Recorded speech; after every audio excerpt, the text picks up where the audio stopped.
I thought another subject. It's not secondary to neuromuscular weakness. It's a respiratory management of the guideline regarding respiratory management of patients with neuromuscular weakness. So I just going to have brief introduction about neuromuscular weakness. Since I found the guideline is very concise, does not have much of recommendation. So we'll go through a few slides that speaking about neuromuscular weakness. This is for sake of fellows and residents. And then we'll go through the guideline recommendation for management. So the issue here, respiratory failure is a major concern for neuromuscular diseases in general, and we know that patient who has neuromuscular disease will land in ICU once they have an evidence or there is a fear that they're going to have respiratory failure. So this is a major concern here. The other issue we found with reviewing of literature with regard to respiratory failure in neuromuscular diseases, that there is very limited evidence, and the strong evidence maybe is lacking also. Pediatric population were included in all the studies, and it's based on observational study. Majority was on amyotrophic lateral sclerosis, which is one spectrum of neuromuscular diseases. It's a genetic disease, it has a poor prognosis, it's progressive always, so it does not address irreversible neuromuscular diseases. The other thing we found that neuromuscular diseases are variable, highly variable in terms of progress, prognosis, and outcome. So the treatment is totally variable, that's what we expect. However, in the guideline, they just focus on one category where I mentioned that most of the studies is landed on, which is a progressive genetic disease, okay? When we review causes of neuromuscular diseases in general, you find this much of differential, that it's a category that starts from the higher level of the spinal cord or injuries in a higher level of spinal cords above C5. It involves the motor nerve diseases, neuromuscular junction diseases, and direct muscular or myopathy diseases. If you look at the respiratory neuromuscular control, it depends on three major categories, which is muscles that support normal breathing at rest, that include the diaphragm, as you know, it's a major respiratory muscle, the internal and external intercostal muscles, and there is some other category of muscle that it kept as a compensatory for the body. You know that we as an intensivist, we know for many physiological life support compensatory mechanism that it's existed, including for hemodynamic, whether for respiratory. Part of it is having a distressed breathing, a compensatory muscle that it works, which is additionally the accessory respiratory muscle. And then the effective cough and bulbar function is used in order to protect the airway, and it allows good performance of the respiratory system. So that part of muscles also is needed as to complete the trial of the neuromuscular respiratory control. So any defect of these might create a respiratory failure, except the distressed breathing or the accessory muscle that wouldn't really have an impact unless patient went into respiratory failure. Then to compensate it will be difficult. And when we look at the neuromuscular diseases as a quick review, it's difficult to separate some from other, except for those which affect the bulbar function. You may have some syndromes, some diseases that affect the bulbar functions without affecting the other respiratory muscles. So you may have some category of diseases that isolatedly affect the bulbar functions and the upper airway muscles without affecting remaining body. Otherwise, it's all interlinked, and usually a patient would progress from one to another. Now, looking into that, once you have, as an intensivist, especially for those who are in training programs and going to be a future intensivist, you need to keep in mind any patients who come with respiratory failure in the ICU, you need to screen them for presence of neuromuscular diseases. The issue here that this category of diseases are commonly misdiagnosed as a COPD. So please stop labeling every CO2 retention as a COPD because this is very common everywhere. And keep in mind that there is some broader differential. Now I'm seeing additional to COPD that everybody labeled as a sleep apnea and obstructive sleep apnea and sleep disorder issue. So it's not only these two categories, you need to think more broader. So start with the screening. How you screen? You go to medical school basics where you have to have good history. So the first manifestation of neuromuscular diseases that being reported is having a nocturnal hypoventilation that mimic patients who have obstructive sleep apnea or sleep disorder, where they have morning headache, fatigue, impaired cognitive functions, or manifestation that associated with poor sleep, as you know, followed by acute awake hypoventilation manifestation that represent an awake hypoventilation. Usually awake hypoventilation symptoms, which is the usual. Patient will have shortness of breath, they will have orthopnea, mental changes that related to CO2 retention, astrexis, thoracoabdominal paradox, and accessory muscle use. Usually these symptoms appear with neuromuscular diseases that has an acute onset, such as myasthenic crisis, Guillain-Barré syndrome, or those who have a progressive disease, it comes later, and those who have a genetic background like dystrophies and amyotrophic lateral sclerosis. An ineffective cough, usually later presentation with a disease progress, but with acute diseases that have an acute onset, it's early will appear. The bulbar dysfunction, usually it's either with separate syndromes or it follow later in the course of progressive diseases. But you need to screen in order to find if there is an associated neuromuscular disease in those patients. And please stop mimic and copy paste whatever other people they diagnose, unless you see yourself the PFT and there is, or patients have report clearly stating the PFT finding, especially in young population where it doesn't make sense, the history in relation to the patient presentation.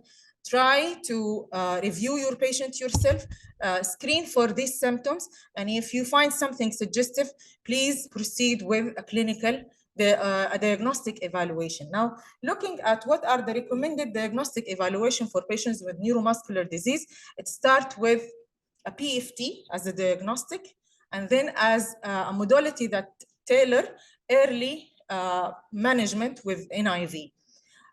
Test for respiratory muscle strength. There is some tests in the PFT that it reflect muscle strength. Blood gases, of course. Sleep study, it's recommended early in the course. Assess cough strength to confirm respiratory muscle weakness. Some tests, it help you to test for muscle strength. And then it's not mentioned in the guideline, however, it's very important to look for a disease-specific workup in order to find a reversible disease. Keep in mind that if you find a reversible disease, you will give patients hope for better survival and outcome in the future. Now, looking at the PFT in patients with neuromuscular diseases and respiratory failure, what you will find a restrictive pattern. A restrictive pattern, usually, it happened when there is low volume, low vital capacities. And this has happened either there is lung fibrosis or there is an intrinsic disease within the lung, interstitial lung disease that causes restriction, or if the pump function of the muscle doesn't work well to have good ventilation. And that weakness would create a restriction. How you differentiate between restrictive due to lung disease, intrinsic lung disease, or restrictive problem related to chest wall? Yeah, so you check for carbon monoxide diffusion. The diffusion will be affected in interstitial lung disease, but it shouldn't be affected in patients with lung restriction, with neuromuscular disease, because the lung parenchyma should be normal. Now here what you see, just for sake of MCQs, this is what you see as a normal spirometer. The small ones, which is inspiration, expiration, it reflects breathing at rest, which is the tidal volume. And then when you look at vital capacity, or this is when you take a deep breath in and deep breath out, that will give you the vital capacity, okay? Now, total lung capacity, that included when you have a residual volume. You normally, everybody have a residual volume. Otherwise, we'll have full atelectasis of the lung. So things that you don't exhale with forced exhalation that keep lung from atelectasis is the residual volume. So if you include that residual volume, that will be the total lung capacity. In patients with neuromuscular disease, the vital capacity and total lung capacity would be reduced. Now, and why the residual volume would go? Because that lung function, when it is poor over time, the tidal volume go and will be much less, and then they develop atelectasis, and that chronic atelectasis will cause a reduction in residual volume, okay? Now, when you do in PFT, usually we measure for restrictive is the forced expiratory volume and the vital capacity. Here you see the flow volume loops. This is the inspiration loop down, okay, and up you see the expiration. Of course, the expiration usually is forceful, where you should measure the peak expiratory flow rate for looking for an obstruction. Simply, when you see this graph, you will see a smaller size by looking, a smaller size of the graph, especially in the expiratory phase, okay? And this is indicator restriction. Now, when you look at the time volume curve, the first minute, here what you see, the forced expiratory volume less than the predicted for weight and height of that patient, okay? So simply, this is what you need to understand. Then you look at the diffusion of CO2 to know whether it's neuromuscular disease or intrinsic lung disease. In intrinsic lung disease, the diffusion will be affected, so it will be low. But in these people, it should be normal, so the diffusion will be normal, preserved, okay? Now, additional to what I mentioned, in respiratory weakness, you can look at a supine and upright position spirometer, or FAV, and vital capacity, forced expiratory volume.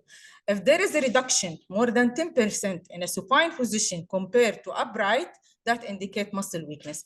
Normally, you will find a reduction between 5 to 10% only, and that related to the position of the abdominal viscera when it pushed the diaphragm in a supine position. But the diaphragm should compensate, so you don't have much of difference. However, in patient who has weakness, you will find a difference of more than 10%, okay? The other thing, the vital capacity also in a supine position will be more than 30% reduced in a supine position compared to upright position. Also, there is additional test that's specific for respiratory muscle weakness, which is the maximum inspiratory pressure and the maximum expiratory pressure that will be checked for if you suspect patients who have a restrictive lung disease. A normal DLCO, diffusion is normal. Then you look for the next step to do upright and supine, and then you check for specific tests for presence of neuromuscular disease, which is MIP, maximum inspiratory and maximum expiratory pressures, in order to check if there is a reduction which indicate respiratory muscle weakness. A second thing you go, second phase. Now here we have already screened and we know that there is an issue. Next step, where you need to look for how much significant and whether the diaphragm, which is the major muscle, was involved or not, and whether the cuff is affected or not. Here, where you test for diaphragm function through radiological imaging, you can have chest X-ray where the dome of the diaphragm elevated, so it's not really significantly indicate. Ultrasound for thickness and mobility, and fluoroscopy also for the same thing. You can check for EMG of the diaphragm, and you can do phrenic nerve conduction. A combination of electro nerve conduction and EMG with the radiological finding would help you to diagnose diaphragmatic weakness. Cuff strength assessment, you can do it through checking the maximum expiratory pressure. So the maximum expiratory pressure you checked for neuromuscular weakness, if it is less than 60 centimeter water, that indicates that this patient is having ineffective cough. Another test using the peak flow meter, simple. You know the peak flow meter where you use it for bronchial asthma and ER, you can use it, and if the reading less than 160, that indicates that this patient have ineffective cough. Then you go for sleep study. You have to check sleep study in all patients who have a diagnosis of neuromuscular diseases with impaired or with normal respiratory function in order to make sure that they don't have. Commonly, they do have an obstruction in hypoventilation during night. It's very common. That's why even when you go to when we go to review the guideline, they recommend it. Having apnea, hypoapnea index more than 5 events per hour during sleep is suggestive. SpO2 less than 88% at least for 5-minute continuous is suggested during sleep is suggestive. Blood gas, if you have SpO2 less than 90 for 2% of the sleep time, this is a blood gas during sleep, what they call it oxygen ono or oxygen oximetry during night. PCO2 more than 45, which is just above normal, also indicative of having some sleep issues for this category of patients. طيب. Now, going to diagnostic evaluation, this is a list of all differentials. What I highlighted is this, what you need to look for early, because if you go early to diagnose, you can have a good prognosis, a good outcome with early intervention, okay? So very important to focus on reversible diseases because the prognosis is much better, even if you spend 6 months on them, even if you spend 1 year, and then the patient would start to improve with time, that means there is a hope for these patients to recover, not to live with ventilator in the future. So please keep in mind that you need to look for underlying disease.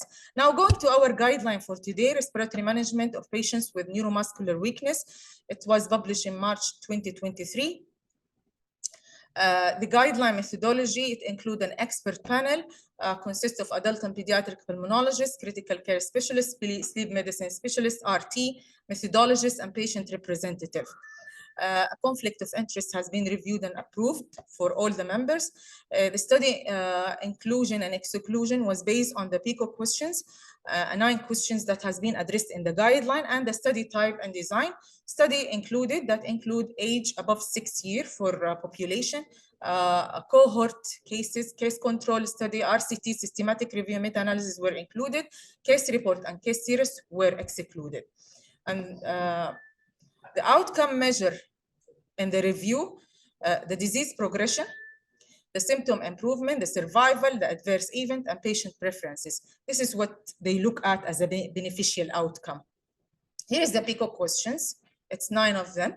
I'll just summarize it for you when I mentioned to you the recommendation.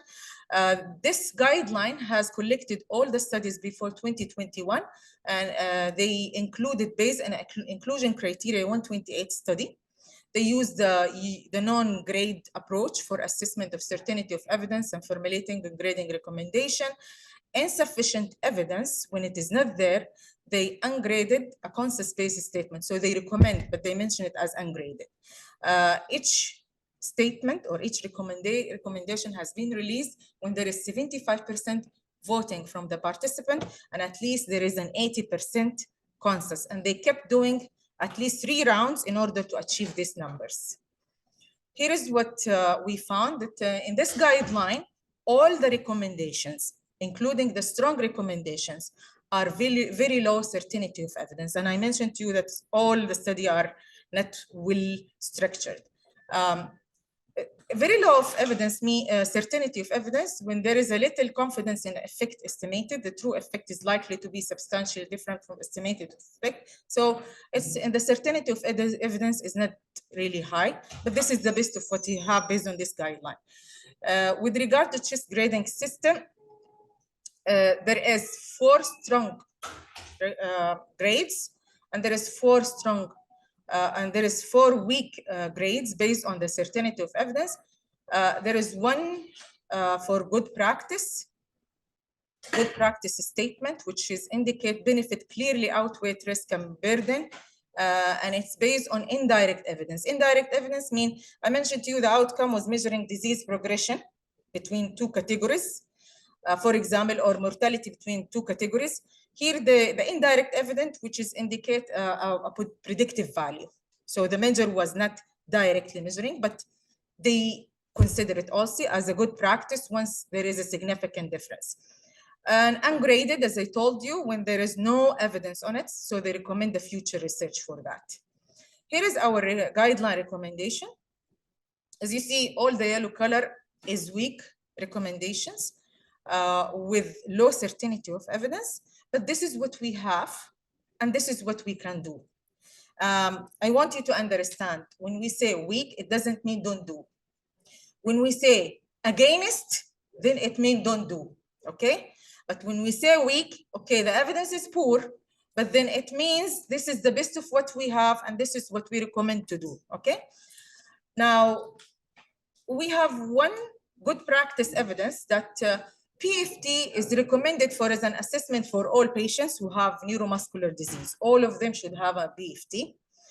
And they recommend, they have a consensus on the recommendation of that it has to be done every 6 months, because all diseases, they don't progress in a shorter duration than 3 months. So the progression between 3 to 6 months, so they fix it every 6 months. طيب.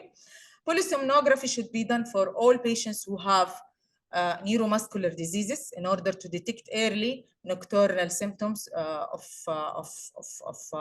respiratory failure. Use and timing of NIV.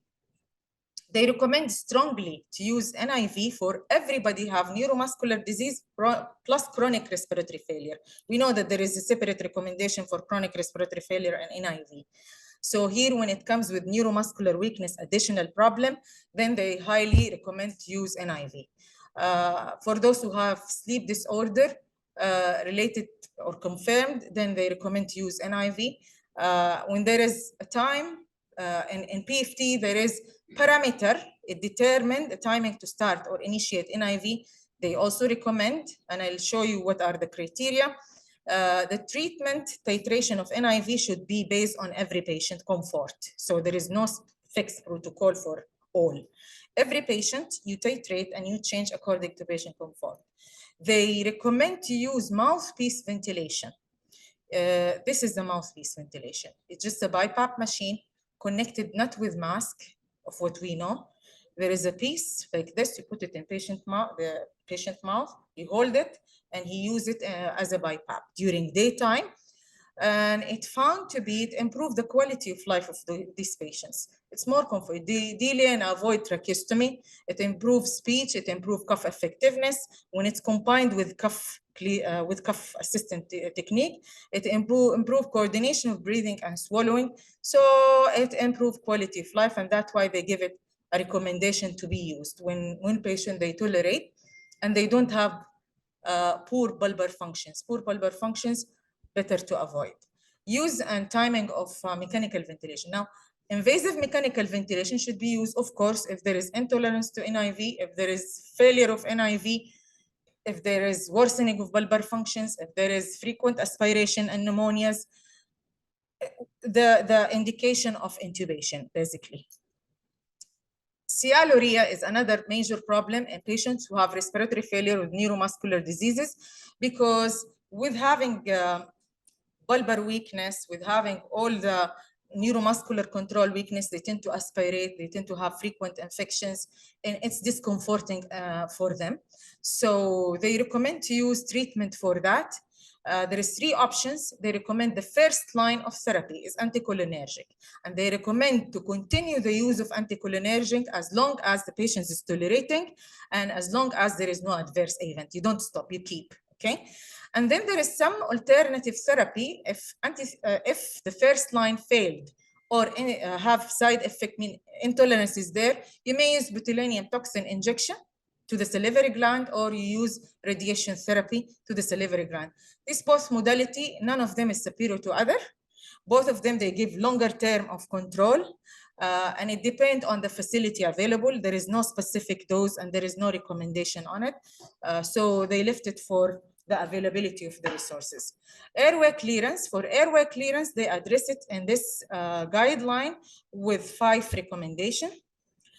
Each one of them, I saw it's a technique. So glossopharyngeal breathing technique, one of them, to recruit the lung and to help the patients to keep the airway patent, and it helped to induce cough. Manual assisted cough technique is another recommended to be used, and to be combined with lung volume recruitment technique, which is I'm gonna mention it. Regular use of lung volume recruitment. Again, using a handhold resuscitation bank. I'll show you pictures of these. It will help. High frequency chest wall oscillation, which is the VEST machine. I'm not sure if all centers they do have. What is I'll show you a picture. And percussion therapy will be continuous based on a machine. Regular mechanical insufflation exfoliation assisted device. It's a cough assisted device where it gives air by force in and then by force out. So it helps patients to cough. So this is all are recommended to be used for the management of patients with respiratory failure secondary to neuromuscular diseases. Here is when we talk about NIV initiation. So what are the parameters in PFT or in a sleep study that help you to decide whether to go for NIV or not? PFT criteria, forced vital capacity, 80% of the predicted is an indication with symptoms, or if you have forced vital capacities than 50% of predicted without symptoms. If there is maximum inspiratory pressure less than 60 or maximum expiratory pressure less than 40, if you have peak cough flow less than 270, so I mentioned ineffective cough at 160, but earlier here NIV should be initiated when you have less than 270. Remaining is a pediatric things. Nocturnal oxygen readings, if you have PO2 less than 90 for 2% of sleep time, this is an indication to initiate NIV at least at night. A PCO2 on ABG more than 45, this is an indication. Presence of nocturnal symptoms of sleep or hypoventilation during sleep as an indication to initiate NIV. And then if you have as we mentioned, the hypoapnea index more than 5 events per hour of the saturation less than 88. So this is all a parameter indicate to initiate NIV. So NIV should be initiated based on a PFT criteria with or without symptoms. And then when there is polysomnography criteria, then we have to initiate NIV. So unless you screen, you will not decide unless the patient is really completely failing. So that's why you need to screen. NIV intolerance, we'll finish inshallah. NIV intolerance for patients with neuromuscular diseases where you have to go to the next, which is tracheostomy and intubation and mechanical ventilation. If they consent, if they are intolerant to NIV, you know the criteria: frequent aspiration, intolerance, frequent chest infection, all these are an indication to intubate. But then if they consent for trach, you go for invasive mechanical ventilation earlier. If not, you continue monitoring. This is the sialuria treatment. The first line, as we mentioned, the other two are alternative. Recommendation for airway clearance, this is the techniques. Here is what glossopharyngeal breathing. I've never knew about this. So just it's about you take deep inspiration in, and then you keep holding your mouth with some. You close your lip, but then you open it slowly with swallowing air boluses. So it acts like a pistol. Probably if you look on YouTube, it will be better explanation. As you see here, he swallows some few amount of air on top of that and inspired deep air in order to recruit the lung. Here is where lung volume recruitment, they train patients to use a mouthpiece, use the ambo bag, and do recruitment for themselves. This will help to open the atelectasis and induce cough. Here is the high frequency chest wall oscillation machine where you wear this jacket and it connects to machine. It creates vibration in order to allow secretion mobilization and induction of cough. Here is the mechanical insufflation exhalation machine. It gives deep inspiration in, deep breath in, and it sucks negative back strongly. So it helps patient to move his secretions and cough. And this is what we call manual assisted cough. Basically, you ask the patients to count, to take breath 1, 2, 3. In the fourth one, you push him with the same technique as you see, and you ask him to cough. So basically, it helps patients to expectorate.